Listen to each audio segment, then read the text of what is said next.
Hi, good evening. My name is Jay Rothman, and welcome to Real Men, Real Talk Live.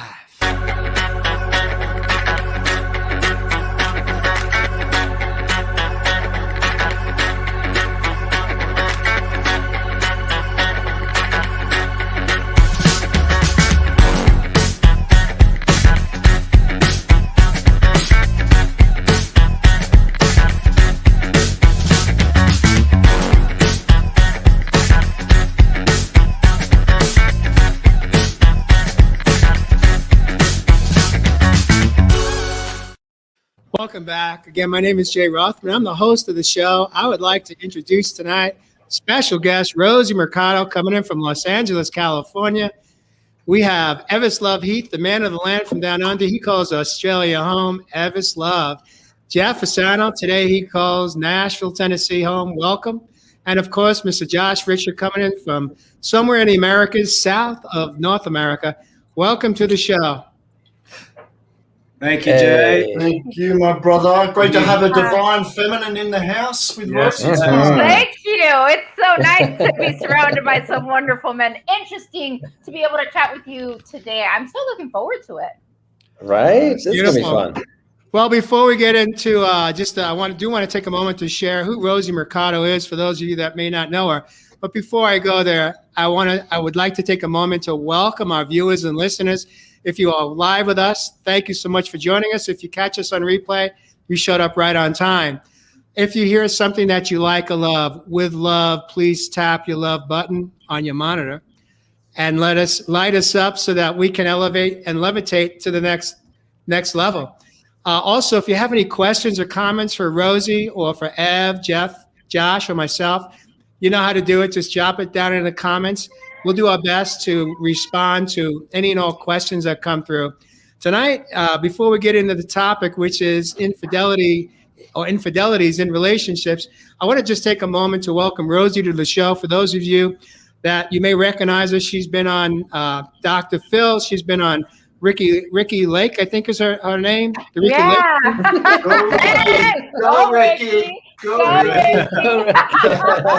Rosie's also a TV personality. She has been features on a couple of shows. The Doctors, another show, something called what's the other show, Rosie? The Fall?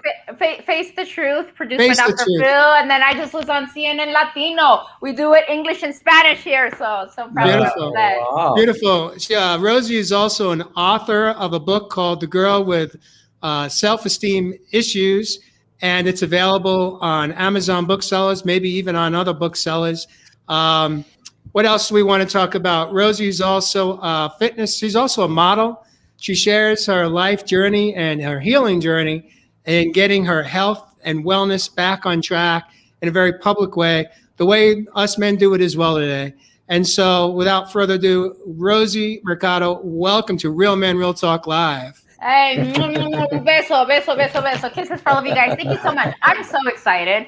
I'm so excited because I think it's wonderful to be able to sit in a group with wonderful men with different experiences, different ages, and that ethnic background. Being Latina, there are so many things that I learned differently. So it's wonderful to be able to have that crossover conversation. And even me, myself, at my age, have aha moments because I consider myself always a student, always wanting to learn and always wanting to just better understand and come from a place of love. Because when I could come from that place of love, then I could grow as a human being. Beautiful. Love that. Rosie, when we got together, we met you in a production meeting on Tuesday. We basically opened it up to you and gave you carte blanche and said, what do you think? What topic's coming forward for you? And in a moment, you went right to, I think let's go into relationships and talk about a topic that is almost taboo. People don't really kind of bring forward this topic about infidelities because either we are embarrassed because we were on the receiving end or because we were the giving, either the victim or the perpetrator of infidelities. And so we all agreed. I've been wanting to do this topic for some time now, and it's always gotten lower shelf. So it's just beautiful that you come in as a special guest this evening, and here we are. We're going to jump into infidelities. I'm going to invite Evis Love to warm us up and kick the show off tonight. sharing with us your perspective on this topic, and then we'll go from there. Ed, Beautiful, brother, and great opening. And thanks again, sister. Like I said, it's great to have a divine feminine back in the house here at Real Men Real Talk Live. And as always, our brothers and sisters on the other side of the pond. But if you're here in the land down under, thank you from the bottom of our hearts. We look forward to diving deep tonight. And one thing for me, when we talked a little bit about this through the week, particularly on the discussion in itself of infidelity, you know, I opened up in a video this morning with some awareness that I captured through the week in not actually being aware that it was Valentine's Day last week.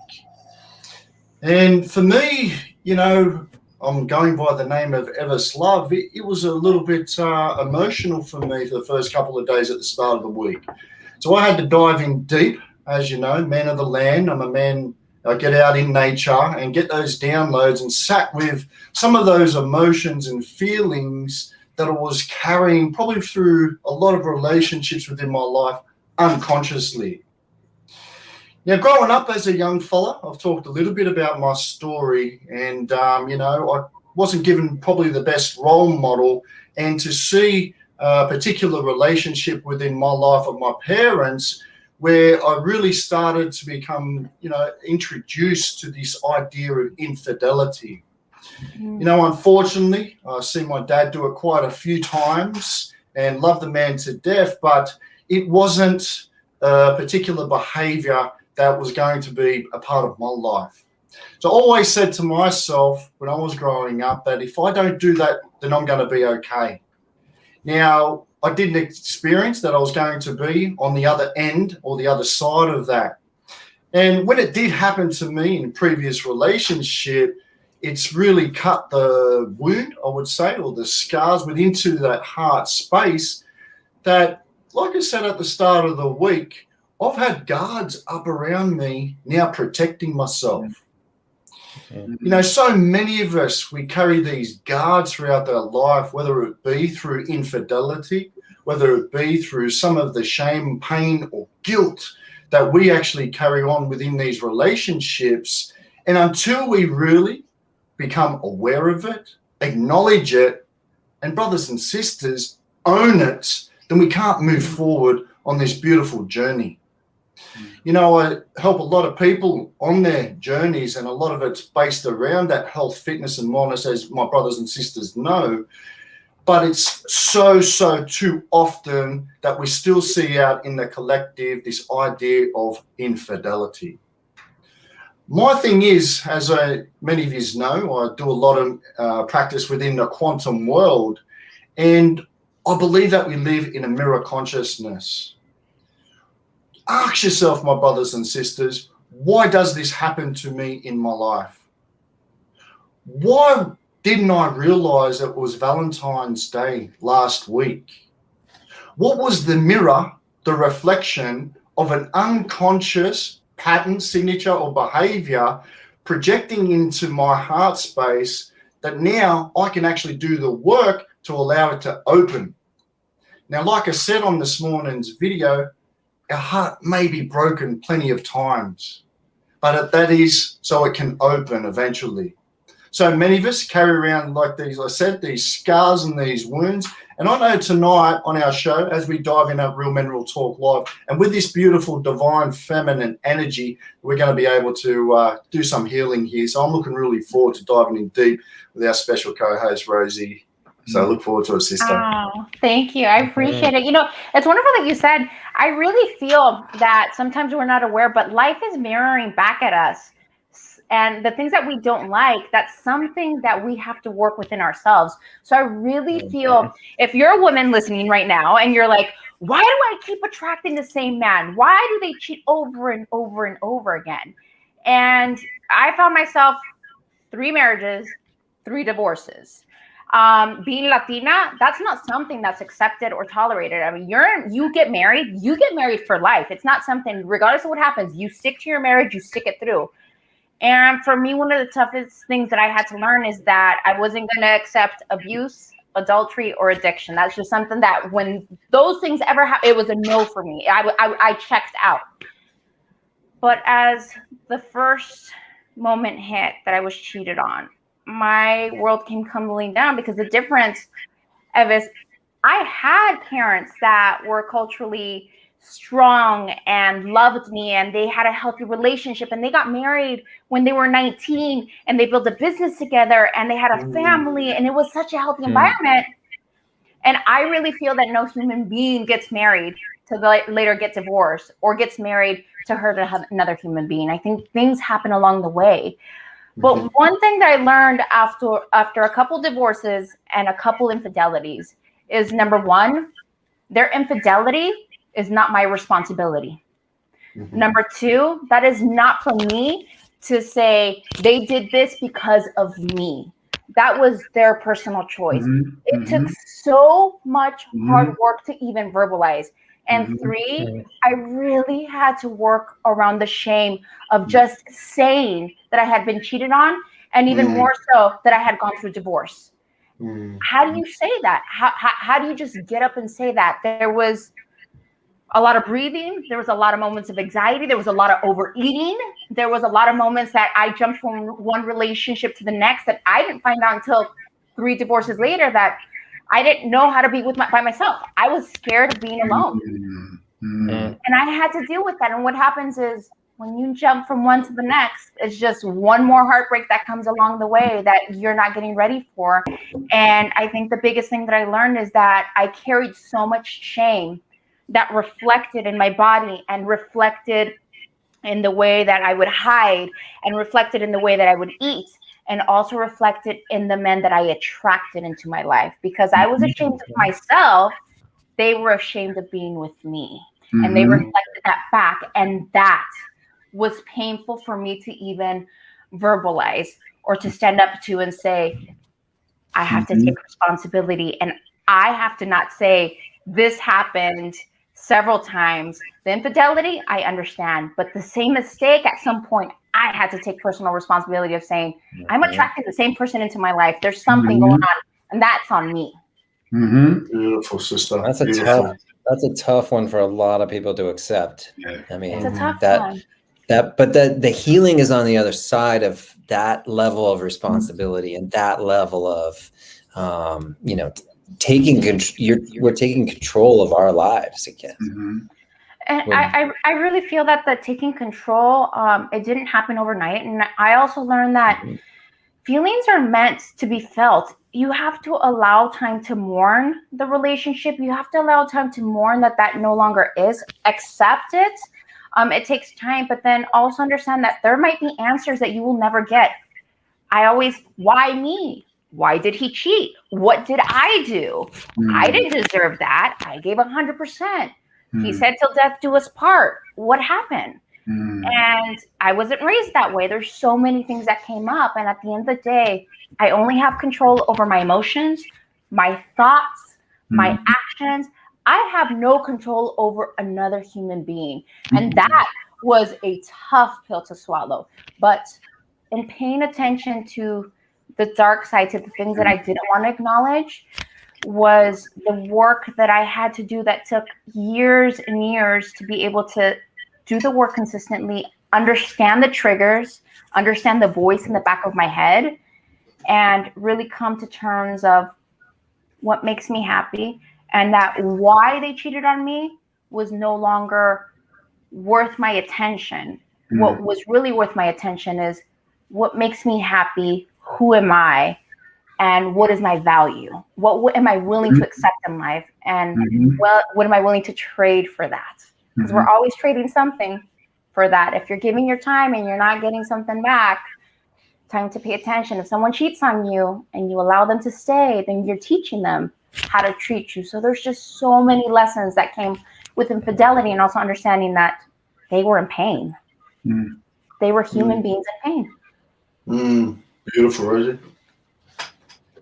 Hey, Jay, you're muted. Go on, Rosie, Jeff. Rosie, Jeannie Cass asked the question, Rosie, what was going on that you were attracting that type of man? And she then goes right to the root. What was the solution? So what was going on? So when I went through my 3 marriages and my 3 divorces, at each moment, I was, number one, tolerating physical and emotional abuse because I was afraid of the divorce. I was overeating because of my anxieties. In each of those relationships, I lost another piece of myself. I was giving everything. I wasn't paying attention to the red flags. There were no boundaries. All boundaries were broken. Anything that they did, I tolerated because I was not going to get divorced again until it got to the point where they said, well, if you have no boundaries, then I could go ahead and cheat. And it wasn't, and some out of pain and others for whatever reason in that moment. But I had no boundaries. I had no self-respect. I had no self-love.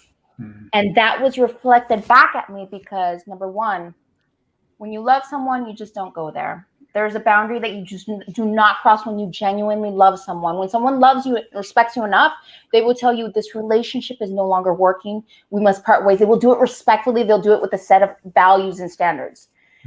Two, with the overeating, I wasn't taking care of myself. That was me coping with the anxieties, the angers, me coping with everything that was coming up. And then what happened when I was dealing with that is that I was being abused because I was fat, I was ugly, I was no longer valuable because I had gone through a previous divorce. I was not worthy of someone's attention. And I was just, oh my God, I remember the words. I was a fat bitch. I was a fat bitch that who would ever want me. So I was lucky to have them. And when that happened, there's a sense of us that we start believing those stories. And I started believing that about myself. And I started holding on even more. So I feel that it really comes down to a lack of self-respect, self-love, not paying attention to your own boundaries. And do you have common values? I didn't pay attention to the common values. I would be with anybody who would give me attention. A little bit of their attention for me was like, they love me. If they said that I was beautiful, that equal to love, any little attention. Because I didn't give myself that attention. I didn't give that self. I didn't date myself. I didn't understand what that was. The solution was, when I say no is no, my voice matters. When I say we do not cross this boundary and you do not call me names, no means no. That's a boundary you do not cross. That was a big one for me. I needed to learn to love my body, take care of it. It wasn't about being a certain size. It was about, as I dropped the weight, it was like I'm peeling layers of pain off that I was holding on to. Layers of pain that I was letting go. And then finding myself, knowing who I was, because in each of those relationships, like I said, I lost a part of me and I didn't know who I was. It was about finding myself. That was the solution to bring me now at the age of 40, a new mom, and attracting a healthy relationship after being several years by myself and getting to know who I was. Rosie, I just want to take a moment here just to invite you to take a nice deep breath in and just pause. You shared some parts of your past that I know when we go back, it's almost like we're bringing it right back. It's almost like it's present. We feel it at the cellular level, and and it's not easy what you just shared with us in this segment. And I just want to take a moment to honor you and respect you. Thank you. And invite you just to pause for a moment and just take it in, because what I know, I believe that this is the truth, which is that's how it was. That's not who you are today. No. And you've come a long way. And, you're not alone, Rosie. I believe almost every person, every adult has been touched by infidelities, either on the receiving or the giving end. And, I would like to just say this, and then I'm going to open it up to Mr. Fasano, who has been such a great listener this evening, because I want to hear your perspective. We could spend 2 hours in this topic because there's so many different angles to explore together. But I will say this, is that I don't believe personally that there's bad people. People that cheat there's no thing as good people and bad people. We just are people that make good and bad choices. And the choices that we make when we're deciding to take a risk and hurt the person that we profess to love is not because we don't love them, but it's because we don't love ourselves. As a man that's been engaged in infidelities in my past relationship, I can tell you that it wasn't because there was a lack of love for somebody else. It was because there was a lack of love for the self. And that self is, when they say cheaters will be cheaters, and I looked online, I was looking at some statistics today. The number was absurd, something like 354% chance that a cheater will cheat again. But what that statistic didn't talk about was that it's possible that you can change. But it's not because you just leave that relationship and you go into the next one and you start the patterns all over. It's when you do the type of healing work that you did as a receiver of infidelities, the perpetrator can also do the healing and can change. But it takes courage, it takes commitment, and but it's possible. So there's where the hope is. It's just because someone has been a cheater, it doesn't have to define who they are, like another label, like a mental health label as well. It doesn't have to define who we are. It just is how we showed up. But it's possible to heal on both ends of the spectrum. Mr. Fasano, what are you making about all this tonight? Rosie opened up a lot of doors that we could sit here and talk about for about 2 hours, like you said. Doesn't it? I mean, we've done so many of these, so many shows, and it still all comes down to loving, honoring, and valuing yourself. That's all it comes down to. But the willingness to look into the mirror. We've done over 40 shows here and in my life. And my question is we can hear all the stories about all of this and all of your stories about infidelity, being cheated on, cheating on people. What is your story? And you can keep on telling the story.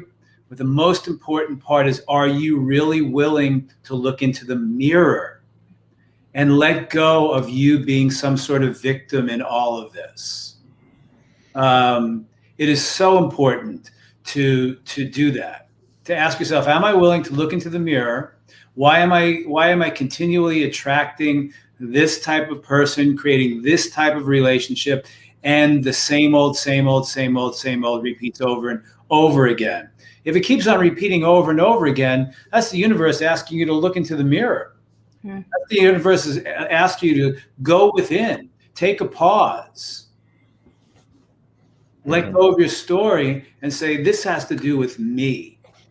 How much do I love, honor, and value me? How much do I love, honor, and value me? And do I even know what that means? And can I even do it? It is taking me. And Rosie, this is so cool that you're 40. I remember being 40. And that has been my biggest challenge in life.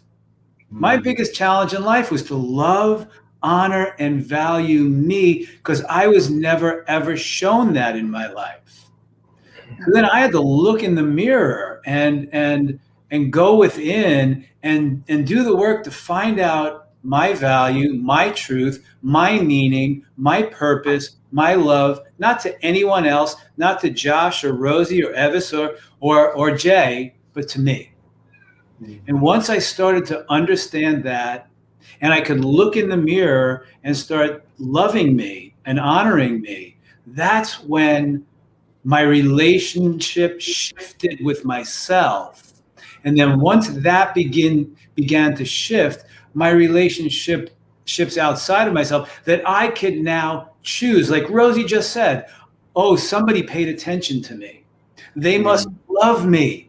There must be something that they see in me. I wonder what that is. And then you latch on to that person. And then what you're really doing is, oh, I'm gaining my value of who I am outside of myself from someone else. And then you could feel that energetic attachment to that person. And that's when it all gets convoluted. And that's when it's not a soul-to-soul connection. It's not a connection at all. It's just an attachment looking outside of yourself to be validated by someone or something. And you don't even know what they're even valuing in you when they see you. I feel that what you just said right there, and understanding just that moment when someone would see something in me. I'm beautiful. He said, I'm beautiful. I'm beautiful. Yeah. And it's like, hello, girl, you got to learn to talk to yourself every single morning. I'm beautiful. I'm powerful. My voice matters. You know, I have purpose in life. And I needed to learn to speak these truths until they became my reality, because the anxieties of coming out of a relationship or a divorce after infidelity or several divorces, and learning to be by myself with my voice, with my thoughts, and the unknown.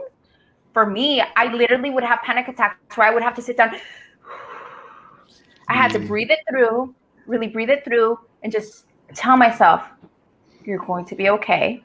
This will pass. I love you, and I let you go with love. And that for me was huge, to be able to, every single time that I would feel like crying, I would cry. And then I would say, I love you, and I let you go with love. Why it happened, it didn't matter. Where it happened, it didn't matter. Why I was where I was, it didn't matter. Now it was about, all right, I need to take control of these emotions. I need to direct them. I need to bring myself back to this calmness and let it go with love, so I could allow the healing process in my spirit, my soul, and my mind to start little by little, step by step, day by day.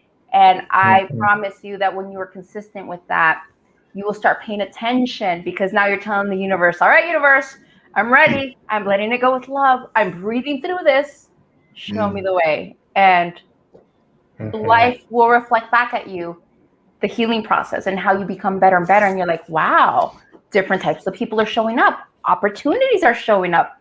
Wow, I feel good. I'm taking care of myself. What are you doing, Rosie? You look so good. I'm taking care of myself. I bought myself flowers. I'm doing all the things that I've always wanted done for me. I'm doing it for me. It's just a huge shift, because I'm not dependent on someone else. Now I'm creating that energy and that atmosphere for me. How about I love that. How about this?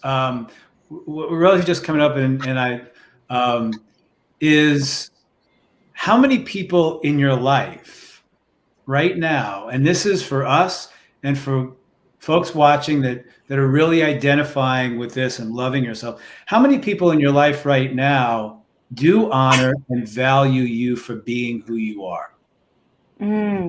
And because we all have a challenge of opening our heart and receiving love, we don't even pay attention or even lend any energy to those who truly honor and value us for who we are, because we are so frightened and shut down in here, in our hearts, that is a challenge for us to actually receive love. And then our defense and wounding kicks in behind that. And what we really do is yearning after what's unavailable, because that's what we're used to. Meanwhile, all of these wonderful people are in our life, maybe 1, 2, or 3, who are really digging us, who really dig who we are. And I know that I have a few in my life that I'm just really starting to open up to and go, oh my God, holy shit. These people, for as long as I've known them, really love me. And now I'm just starting to get it. So my question to everybody out there is, who's in your life right now that loves you for who you are? And are you able to open your heart and receive that love? And if that's a challenge for you, like Rosie said earlier, one of the most important parts of this, and we spoke about this so many times in Real Men, Real Talk Live, what are you feeling?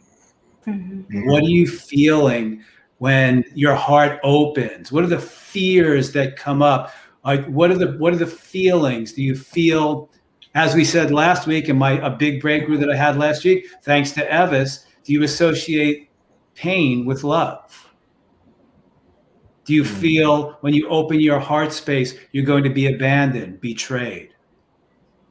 Because that is what infidelity is. Jeff Pisano, bringing it home one more Friday evening. I want to acknowledge Sherry Milliken. She says, that's why I've started writing self-worth notes on my bathroom mirror as I deal with this process. I cry in the shower so I can wash myself clean inside and out. I say amen to that. Amen to that. I love that. You know, my healing journey started, Rosie, when I gave myself permission to raise my hand and share my story in a very, very, very public domain. And then let the tears begin to flow, because what I understood about 3 months in is that the tears were actually my soul defrosting, because my soul was a block of ice for decades, not allowing myself to feel. Because if I would feel it, then I'd have to learn how to reveal it. And that's when the healing journey for me began. And so I want to thank you, Sherry Milliken, for bringing that forward. I also, J-Rod, who's a friend of ours, Jamie Rodriguez, asked the question. He said, what role does media, he said social media, but what role does media, including social media, play in infidelities? It's an open-ended question, and it's a really good one because, right? I just have to say, social media, look, it's not about social media. It's not about the neighbor. It's not about the person next door. It's not about the best friend. If your intention is to cheat and you want to open that door, it's a personal choice. You will do that. Whether it's pain, whatever the excuse is, when you want to find a way to do it, you will do it. When your intention is not to cheat, your mind is not on it, your heart's not on it, you could have every single door open and you just don't walk through it. I just feel like it really comes down to a personal choice, where you are in your life. And if that's something that because look, it doesn't start with the act of cheating. It starts with the thought, right? We have to acknowledge, like, cheating starts with the thought. Like you're already with the curiosity, the phone calls, the text, like it all starts with the thought. So regardless of social media, phone calls, whatever, I just honestly feel that when your intention is to cheat, your heart is out there, or you're not with the person 100%, and you find a way, you're going to do it if you want to. You're just going to do it, whether someone knows or nobody finds out. When you want to do something, you're going to find a way. Yeah, that's true. So important. I just wanted to ask her, Jay, like, you know, thanks for sharing your story, Rose. Absolutely beautiful, sister. And it just shows where you are currently in your presence, how you're so abundant within your life. And I mean, you know, one thing that comes up for me is some of these tools that you were able to help you through some of those times within your life that has got you to where you are currently today. You did mention you were able to sit with some of these emotions and feelings and actually feel some of these things. What were some of the other things that you could probably help our brothers and sisters out there with? I think the biggest revelation that I had is that I carried so much shame to say. I remember being, and I this story always comes up for me because it was the moment that I acknowledged it 4 years ago, that there was so much shame around me saying that I was divorced. I remember a woman stands up, she's crying because she's going through divorce. She feels ashamed. She's older. She feels like my life is over. Like nobody's gonna love, you know, a 50-year-old. And when she said that, I was like, hold on, we got to work on that story. We got to start speaking something different, right? Yeah. And I just, you know, and I shared with her.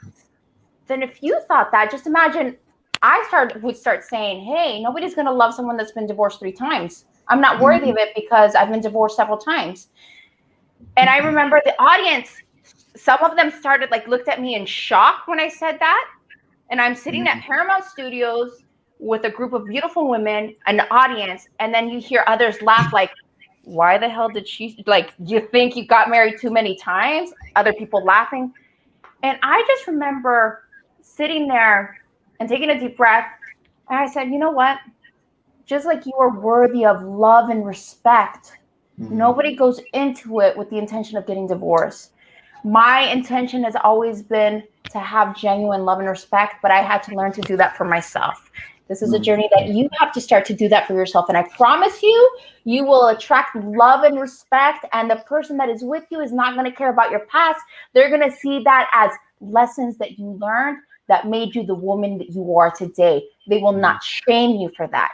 So that was one of the biggest moments that I had to really sit and let go of any people's expectations, any people's stories about me, and create my own story for myself, regardless of the laughs, the smirks, the criticisms, the judgments. They were out. I had to create a different story for myself. Powerful, sister. Rosie, Powerful.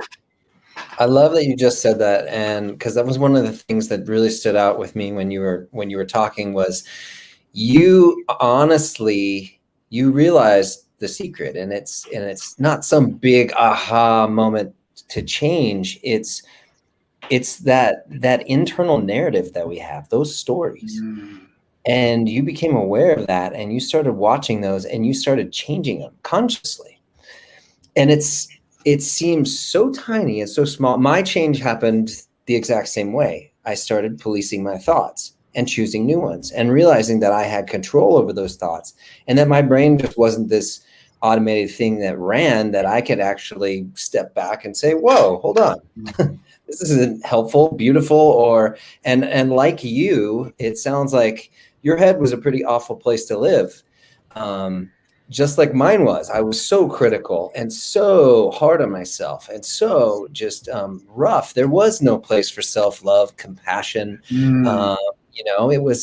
It was an awful place to be. And I feel for you because I know how hard that is from the moment you wake up till the moment you close your eyes to have that critic in your head and how awful that is. And so, my heart goes out to you, but I am so pleased that you found the secret and that we do have control over this, and it does change your life. Those thought patterns lead to new emotions. Those emotions lead to you leaving the house in a new way. And like you said, those friends will be like, oh my God, girl, what are you doing? You look great. Or and then you start to get feedback from the world and it just snowballs into change. That is change that we seek. And it starts from within, and it starts with that self-love as well, that even just a tiny shred of self-love and trying to practice self-compassion will help you in catching those thoughts and saying, you know what, I don't want to feel this way anymore. I'm tired of this. I'm tired of living with that critic and that awful person inside my head that just wouldn't stop. So amen.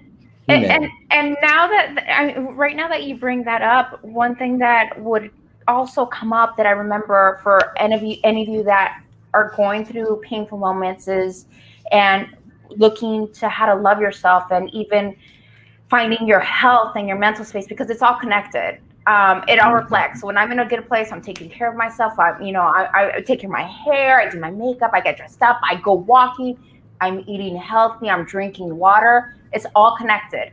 And I remember that in the moments that I was my worst critic, anxiety would come up, or like they would look at, and I would literally reach out for food to have that aha moment. And then the voice would come back up. It's like, why did you just fucking eat that? You're just getting bigger and bigger. Or why nobody's going to pay attention to you if you keep doing that? Or why are you entertaining this man when he does not match your values? Like, what are you doing? Red flag.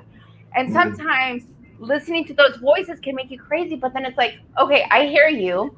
That's not my truth. Let's put the food down. What's the anxiety going on? All right. So I'm entertaining a red flag. Why am I doing this? What is this saying about me? Am I really, is this person really showing me respect? No. All right. It's time to close the door. That's a red flag. Rosie, pay attention. Close the door. Rosie, are you eating out of hunger or anxiety? Anxiety. All right. Put the food away. Sit down and breathe. I love me. You're going to be okay. Let it go. This is not going to make you happy. Breathe. Learning to understand the way you think and your emotions and that voice, and not just saying, shut up. No. Okay. I hear you. Let's really, what's the root of this? Like, let's figure this out. And understanding that there's all these triggers that come up that lead to that as well. that came from being cheated on and all the stories that I was told about myself and having to change that story. So I really hope that if you're listening, this really helps you understand, because that voice in the head could be very powerful, or it could really bring you down and be very negative and take you to a dark place. Rosie, if I may jump in here, what I heard you say, if I may paraphrase you, is that the thinking that got us into trouble in the first place cannot be the same thinking that gets us out of it. We have to change our approach towards ourselves. We have to change our strategy. And we can't think our way to a new strategy. We have to do our way to a new strategy. We have to be willing to break the chain or break our relationship with how we talk to ourselves, how we received what we heard ourselves speaking, and be willing to step into a new way to interpret our thoughts. Because our thoughts are just that, they're thoughts. They don't become reality until we keep repeating them and believing them. So we have to stop believing it as the truth. One way that one of my mentors taught me was to ask that question: is it true? And what I'd like to do in this moment, that was such a beautiful segment, Rosie. Thank you for sharing that. Carrie Crary, a dear friend of ours coming in from another city in Arizona, says, this is a beautiful segue to where I'd like us to take this conversation, is we are taught from a very young age to get attention and value from our looks. And we had talked about this in the green room in a production meeting on Tuesday. If you guys recall, we talked about what role does body image, self-image play in infidelities. So I'm going to open it up, Carrie. Thank you for putting that out there. And it's a powerful part of the healing journey. Rosie, Av, you all welcome. You guys all welcome to kind of jump in on this. What role does what Carrie say and body image play into the potential for infidelities, either as a receiver or the giver of infidelities? That's a deep question. I feel as a woman, as a plus size curvy woman, at my heaviest being 420 pounds, that was used as an excuse against me for being unfaithful. You're a fat bitch, so you know what? I had to go fuck someone else. Just like that. It sounds horrible. That's what I was told. And at some point, it hurt so much. It hurt so much. It hurt me in my soul to hear someone that I thought that I loved in that moment treat me that way, but say that about my body, and then on top of it, act like they were disgusted with me, and that they had to actually go sleep with someone else to find some kind of satisfaction. So I feel that in that sense, I really had to understand that was not my truth. And even as I lost the weight and I gained the weight, that the infidelity had nothing to do with my weight. It had nothing to do with my body. And I really had to understand that my body was sacred and that nobody was going to talk to me, my body, my heart, my soul in that way, or explain that they were being unfaithful because of that, because that was not a truth. And I feel that a lot of women, as we gain, because life happens, you gain weight, you lose weight, you go through pregnancy, you go through motherhood, your body changes. But that is never an excuse to be able to create infidelity. And that's also not an excuse to think that you're going to attain some kind of special love because a certain type of body type or look or beauty that you have. It really comes down to core values, connection, love, and self-respect. Always think about why you love somebody. Yeah, Rosie, and you were just saying there, sister, and to have something actually said and spoken to you like that, particularly like you said, as you may have called and thought was a loved one, how did that make you feel? Oh my God, it made me feel ashamed. It made me feel ugly. It made me feel unworthy. It made me feel like shit. This is all I have. Like, damn, I really screwed up my relationship. This is my fault. It's my fault that person cheated. Mhm. And at some point, you start losing yourself as a human being, and the makeup goes away, the hair gets pulled back, the t-shirts stay on, you don't feel like taking a shower, you don't feel like going out. You check out as a mom, you're not paying attention to your kids anymore because you're overwhelmed. I became a shitty mother. Why? Because I had so much going on with me. I wasn't taking care of me. How was I going to take care of my kids? There's so many effects of that. And a lot of people don't want to speak about this, but this is the truth. If I'm not emotionally there for me and I don't love me, how can I show any kind of love to my kids? And then by accepting that, what was I teaching my kids? It's a domino effect. It crushes your spirit, and it makes you want to just give up on life. And it seems like you're sleepwalking through life. It's almost like you become a zombie. Yeah, beautiful, sister. And I think, I guess, you know, there was a question earlier where we can, thanks for sharing that, sister, beautiful. You know, someone asked about, you know, what sort of role does social media play within this? I guess you could go into that area now, Jay, and say to yourself, like, you know, how we are possibly comparing ourselves to the outside world that we're so fucking distracted from at the moment that I see with many people that I help on their journeys, that they're trying to compare some of these fake images to themselves. And when they get in that way, their self-esteem comes down. Their confidence comes down. So for me, if that was to be projected onto you, why I was asking that question, sister, how was your self-esteem at that time in your life? At the time of my life when that was spoken to you, when that was said to you, when those sort of words, I mean, they're pretty full-on words. I didn't have self-esteem. It was non-existent. Like, I didn't understand what self-esteem was. I just know that I was in depression and anxiety, and it was a reflection everywhere, and I just completely shut down. So there was absolutely no ounce of dignity, of self-respect, of love. I was just walking because God had me breathing. That's basically how empty I felt. And at that moment, I didn't know that I couldn't even verbalize that. You get to a point when that happens that you can't even verbalize that. So it took a lot of healing and writing and journaling to be able to verbalize exactly how I felt in that moment, and to get to a point where I could say that out loud and not cry anymore.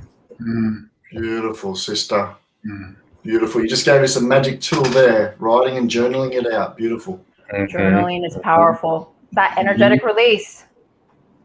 100%. I could take a moment here, if you don't mind, guys, and acknowledge Alexandra says, to any of the men, if you were the perpetrator of infidelity, why did you do it?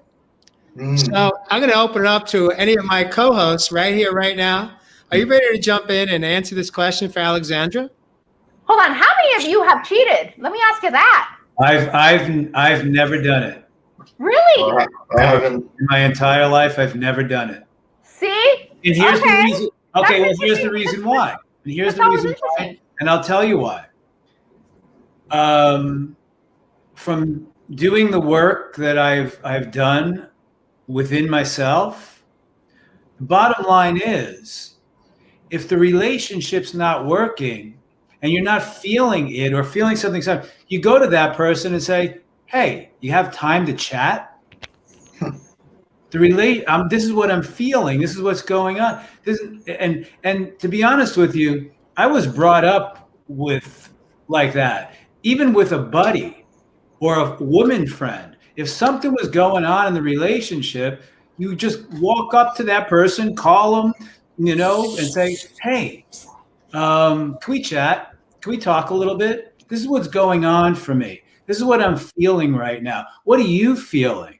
So your cards are on the table. You're an open book, and you just talk it out and have communication in the relationship with someone. And then if it's not working, you either find the solution or there's no solution, and you say, okay, maybe this is the end of this contract. And now we just close this chapter and move on. That's why I've never done it. I mean, that's chicken shit. I'll be honest with you.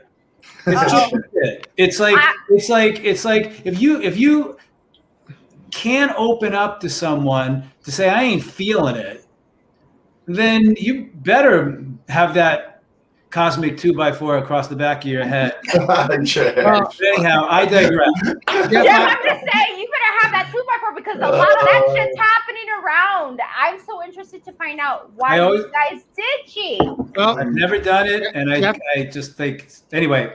Jeff, thank you for sharing your perspective on that. But you do have two co-hosts that raised their hands. Yes, that's true. That's true. Josh, Richard, I want to come back to you.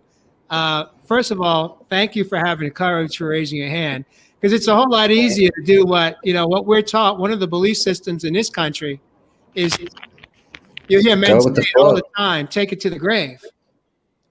And you'll hear women say that too, take it to the grave. Do not disclose it.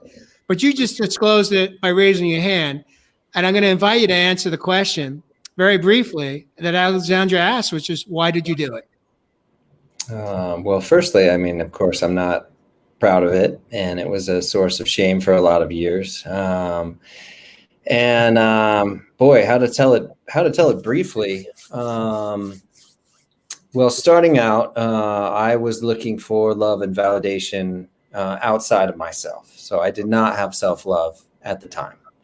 And I think we could probably, say that was the root of everything. But I also had a challenging situation.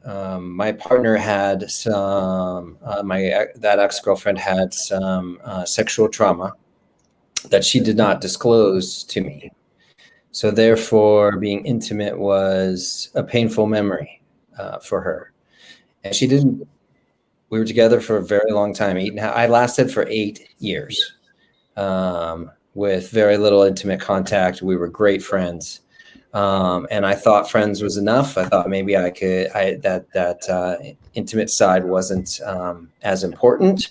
And I put some of my needs aside, thinking that I was being the good boyfriend, the good partner.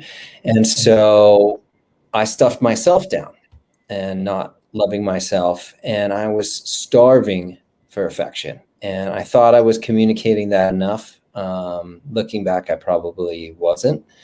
In fact, we could probably say I definitely wasn't. I thought I was. And I was clear towards the end. I was very clear that I needed more within the last few years. Nothing was changing. So, yeah, I took,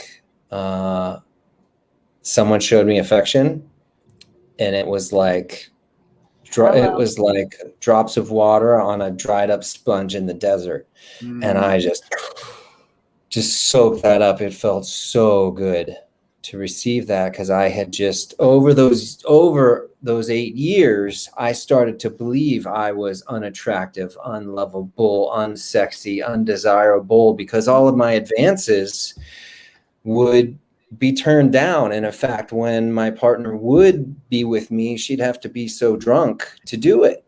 And so that wasn't love. That wasn't two people being intimate together. It was sloppy, drunk sex. And I'm a Cancer. I'm a sensitive. I'm a lover. I want that like closeness. And so it was hollow.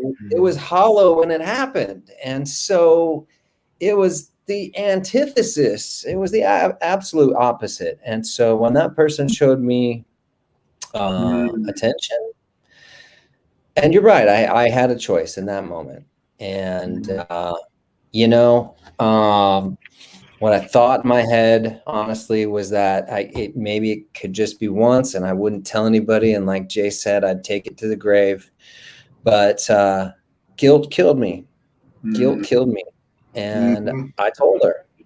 And it destroyed the relationship. And she said at first she would be willing to forgive me and try. Thanks, Mary. But she she ultimately couldn't, and there was a whole lot of anger, and she told my friend group, and it destroyed a lot of things for me. And but it was so, and it was at the very, very, very, very end, one of our last meetings, that she told me she was abused. And so, of course, I would have handled things completely different had I known, and not turned that story, like we were talking about, into me being unlovable, undesirable, unsexy. I created all those stories because that was what the evidence in my life was showing me. And so, yeah, it wasn't great, and I'm definitely not proud of that. But I think Josh, I think it goes back to show that there was a part of you, and I think this is where it's not so much about just the forgiving part or understanding when we're cheated on.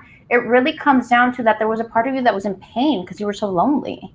And it really took a lot of years for me to understand that the cheating had, as much as she had her own traumas and you were feeling lonely, and there was this disclosure of everything that was going on, and you try to hold on as much as you could.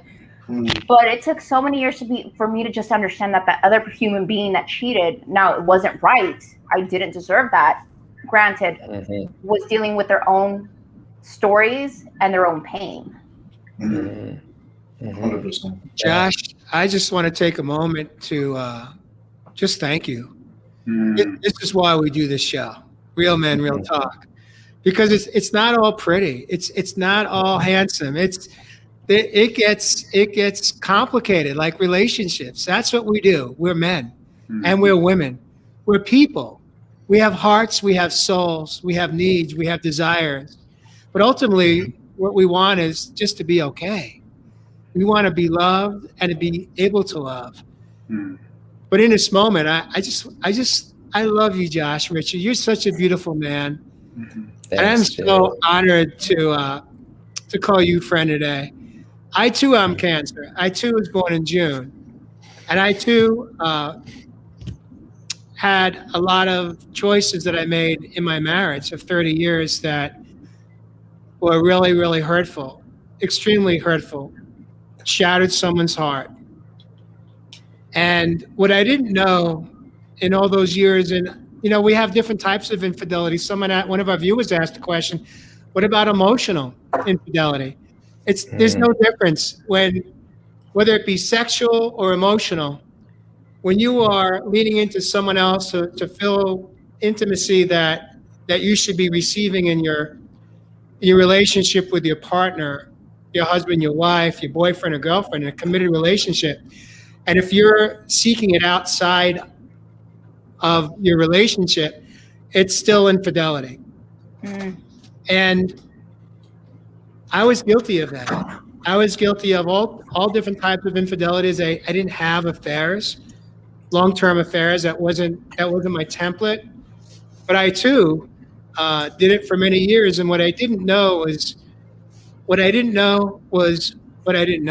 And I didn't know how wounded I was. I didn't know that, you see, infidelities is just a symptom. That was not my problem. Yeah. Neither was the food addiction I had, once being obese. That was not my problem. Smoking a pack of cigarettes wasn't my problem. Working 15 hours a day for 30 years plus wasn't my problem. Those are all symptoms. Sex addiction wasn't my problem. It was just another symptom. What my problem was that I was a wounded adult man doing my best with what I didn't know, which was zero, sleepwalking, as you said earlier, Rosie. I was sleepwalking through my life until I was near death at age 54 and woke up and asked myself, one of the questions I asked myself was, if today is the last day, am I okay with who I am? And I knew in that moment, as I laid at Cedars-Sinai Medical Center, my answer was no. I hated the man I had become. But what I also knew is inside, I didn't know who I was. I had lost myself decades earlier when I was just a teenager. And so began my healing journey. And today, my ex-wife and I have a healthier relationship than I ever thought was possible. Why? Because I have worked really hard on self-forgiveness. I've worked really hard on changing my behavior and how I show up and being consistent in my behavior with respect and honoring and asking for forgiveness and holding myself accountable and saying those words. I did what I did because I didn't know how wounded I was showing up as your partner. I spent a lot of time pointing my finger at her and blaming her for why my needs weren't being met in the relationship. But ultimately, what I know today was it never was her responsibility. That was always mine. It was my responsibility to have my needs met. And if they weren't being met, if they're not being met, I get to look at myself in the mirror today and ask why. Is it something that I'm lacking in myself, or is it something that I'm lacking in a relationship?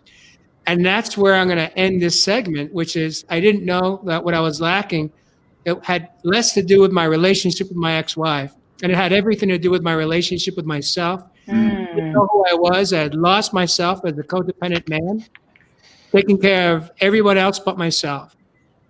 And to that, I say, no more, not here, not today. Today, I come first.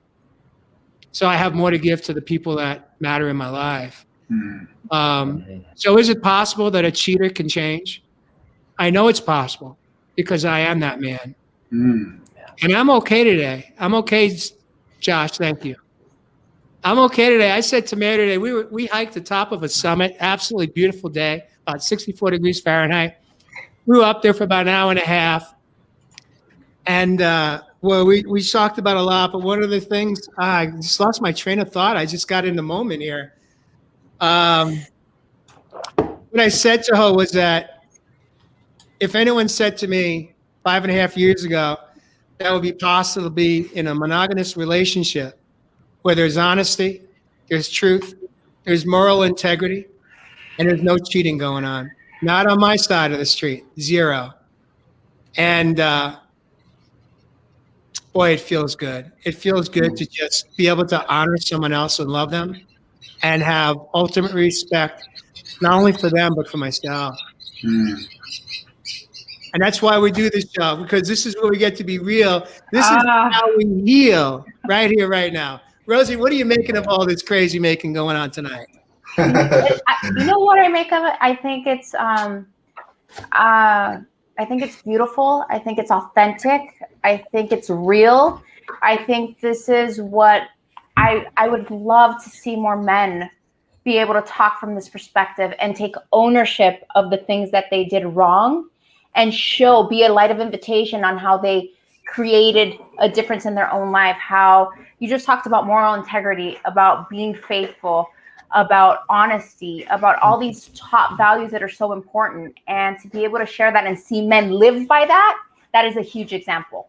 So I want to just say, Josh and Jay, thank you so much for sharing your side of what you went through, why you went through, and what you learned from that. And that you not only sit there sharing your story, but you live that in a way that you're empowering other men to say, hey, I did it. I can change. This is how I did it. Beautiful, Rosie. And I think that's what it comes down to, being an invitation of light and being able to forgive yourself for the things that you've done and the things that you've accepted as well. Forgiveness is huge. It's the biggest part into not only revelation, but growth. Rosie, the reason that forgiveness is so critical is if we don't forgive ourselves and our loved ones, that dis-ease will, no doubt, 100% turn into disease. Our body is paying attention to our thoughts and to our mind and how we're feeling in our heart and soul. And if we don't learn how to forgive ourselves and focus on that as major part of the healing journey, it's only a matter of time. Our body is going to begin to shut down. We will get sick. And some of us won't make it. Yeah. And if you don't make time for your wellness, you're going to be forced to make time for your illness. You got it. Well, we are just about over the hour. This is the time of the show where we play musical chairs and magical chairs. And what that means is the person sitting the closest to me, we're going to move the chairs around. when you get sat next to me, you have 2 minutes, 2 to 3 minutes at most, to either share some tips, tricks, and tools on how to either break your cycle to picking men or women that are cheaters, and or how to heal your heart from the pain, from the wounds of receiving infidelities in your relationship, and or just some closing thoughts on what tonight's experience was like for you in the show. And so what we're going to do is we're going to invite Mr. Jeff Asano to lead us off with musical chairs and magic tonight. Thank you, Jeff. Hey, well, I just want to start off with, after listening to Jay and Josh, maybe I project a little bit too much into the chicken shit comment. Is that an apology? We love you, Jeff. Wow, guys, I love you so much. So, after hearing that, I heard the other side of it, other than my projected opinion about it.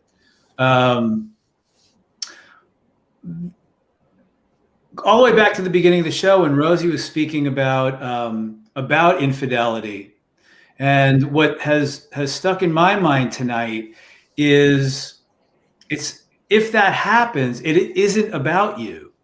It's really, really stuck into my mind, and I just wanted to close and share with this that when you're in a relationship, whatever another person does has nothing to do with you. They may even try to make it look like it has to do with you, where they're skirting their responsibility within themselves. But it's so important when things happen in our lives, in our relationships, if someone does cheat, there is infidelity, to always know that is not about you. That's not about us. That's about them. It's about where they are in their process, and we're not responsible for that.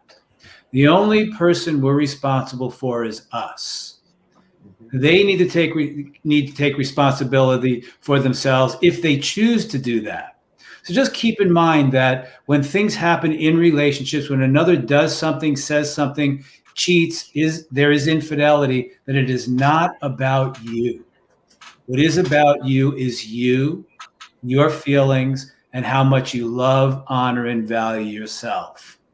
You're not responsible for what another does, what another says, what another thinks, what another acts upon. You're responsible for you.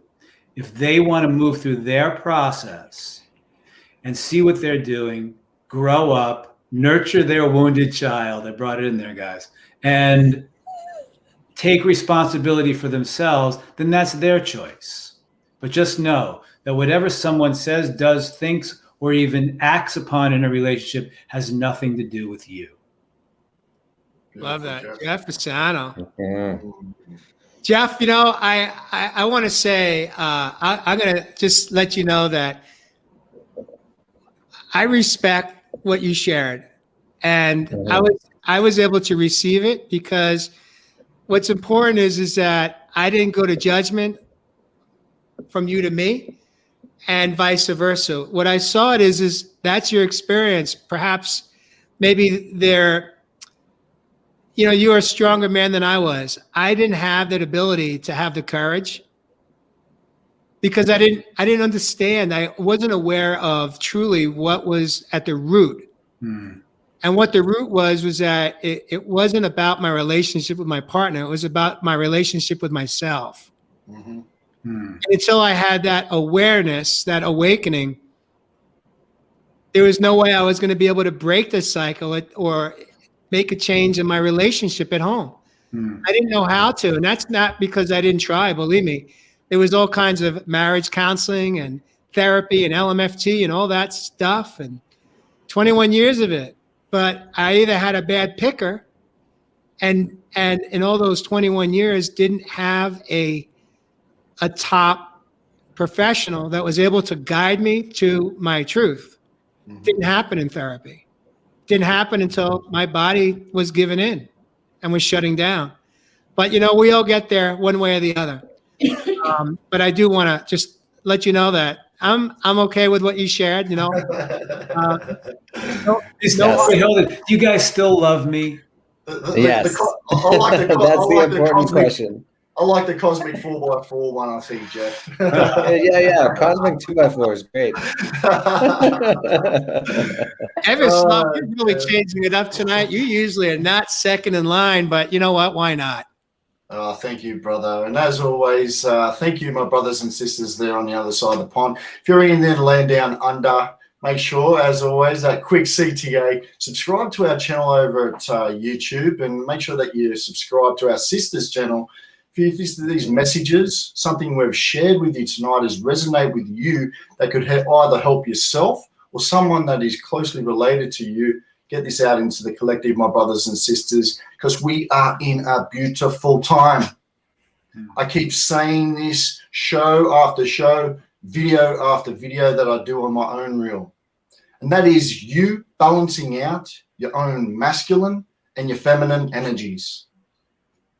Venus has just gone square with Mars. Isn't it quite ironic that we just seem to be having this conversation that where the divine feminine comes with the sacred masculine to try and sort out this idea of what we call relationships?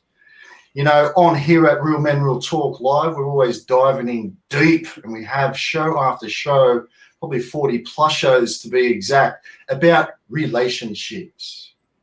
My thing is, this whole idea about relationships is really being balanced out. We as a human species are getting the opportunity to recreate or create idea of a relationship into a partnership that where we can come together to make that two as the one be the one. I keep talking about this for the year 2021. Are you going to be the one? It happens on so many levels. So if you've been cheated on, if you've cheated, then ask yourself, what is that about myself that I've been cheating on myself? What do I need to sort out within my life? You know, when I had that really big epiphany at the start of the week, that sense of abandonment, that feeling of rejection, I went bush, like I said, man. I go into nature, I get my downloads.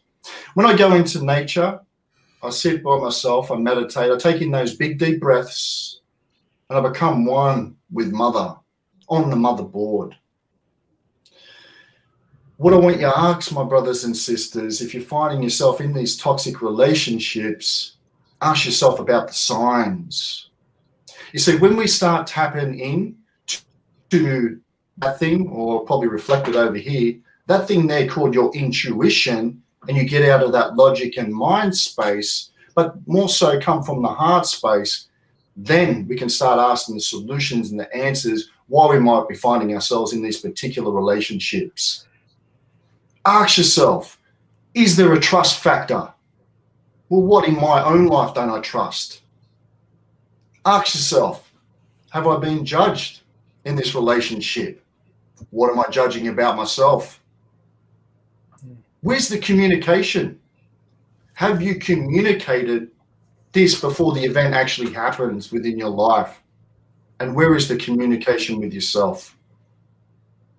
One thing for me, when I went for that walk, I was walking with just a young fella, little Ev, the inner child.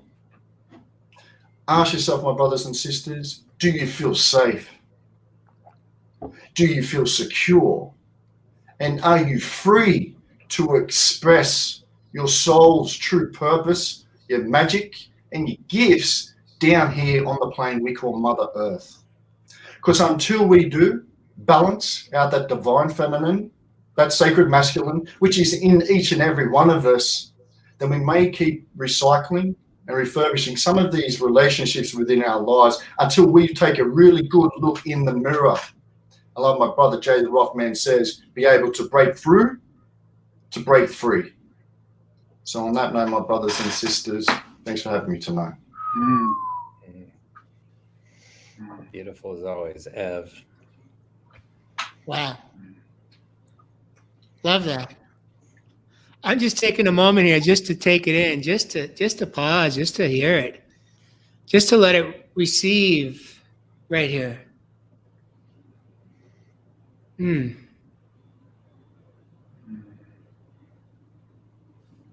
Thank you, Ev. Peace, brother. Josh Richard.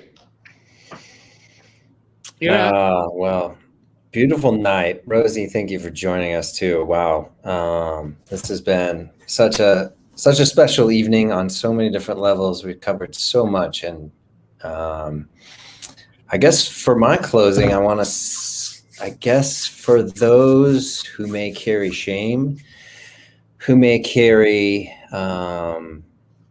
criticisms about any of our own past behaviors, doings, those who may be are tempted to create a story about ourselves around those ways that we may have hurt others, or the shames, or any of our past.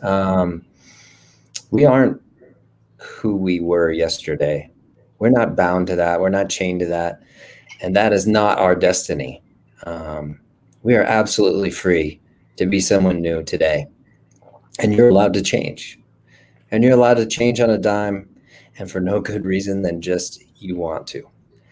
And so I give you complete permission to forgive yourself. And I know forgiveness takes a while, and it's hard when you've deeply hurt other people. And one way to slowly move in the direction of forgiveness is to just keep showing up better and better each day, speaking your truth, speaking your boundaries, loving yourself, and being kind and loving to our brothers and sisters on this earth. And slowly over time, you will grow into that new person. And you'll look back and say, wow, I am not that person anymore. And so for me, it was giving myself permission to be someone new and to show up as someone better. And that was all I needed each day.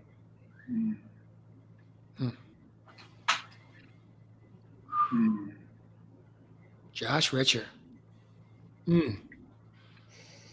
That, my friend, sounds like a man who has done some self-forgiveness. Mm-hmm.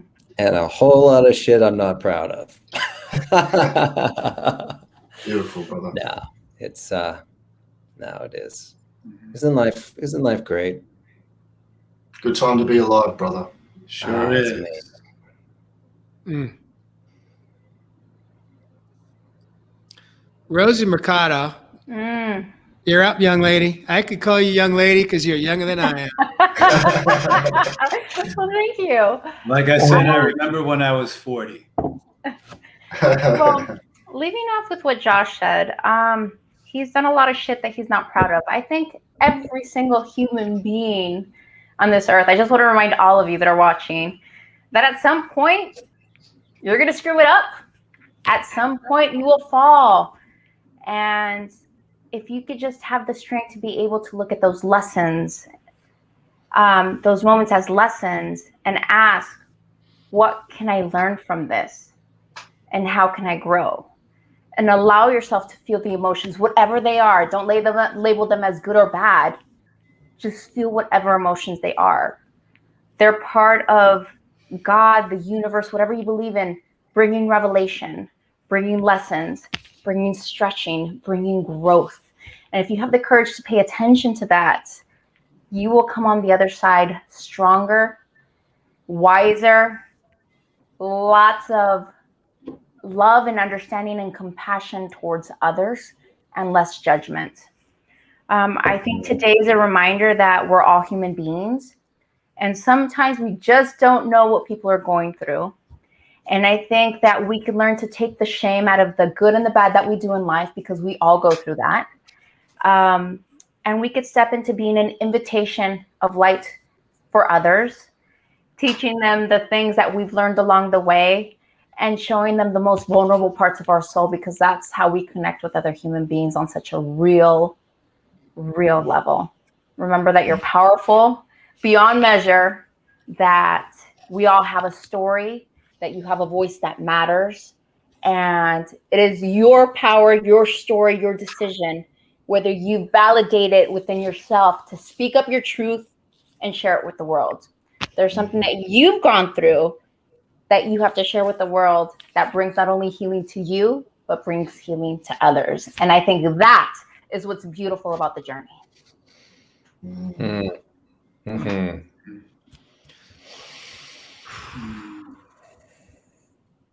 You know, it's not every day that we have a woman join us on Real Men, Real Talk Live. So I think we have all just taken in this moment, and not only ourselves, but our viewers, it's a treat.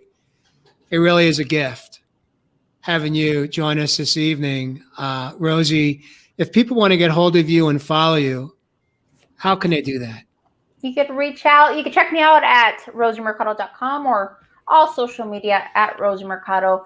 If you have questions or anything that I could be of service and just be a helping hand, please write to me. I answer all DMs and just always here to pay it forward. Beautiful, sister.